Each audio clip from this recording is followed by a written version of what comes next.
Така наречените халюциногенни гъби растат предимно по високите части на Рила и Пирин.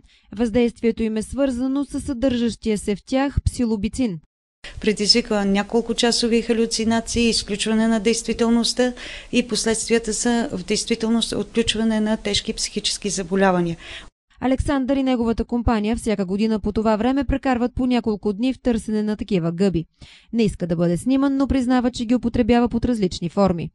Могат да са и сурови, и сушени, в чайове. Дори последните години някои ги пушат. Аз правя кексчета. Александър твърди, че ефектът е поразяващ. Трудно може да се направи разлика между действителността и халюцинацията в такъв момент. Особено, че ефект е много продължителен. 5 часа е първоначалния, но след това има остатъчни ефекти, които продължават с месеци. През първия час Александър вижда цветове, които едва ли съществуват в природата. След това обаче безобидните видения се превръщат в ужасни помисли.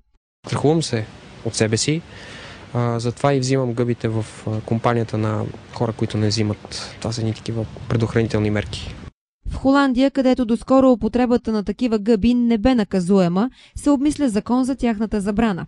Защото преди месеци по тяхно въздействие млада жена намира смъртта си, скачайки от мост. Лекари пък предупреждават, че употребата на така наречените смешни гъби в комбинация с алкохол може да доведе до тежки разстройства, изпадане в кома и дори смърт. От областния съвет по наркотични вещества са подготвили писма с описание на гъбите, които да изпратят до собствениците на хижи в планината и до спешните центрове за бърза реакция при евентуални случаи на гъбни натравяния.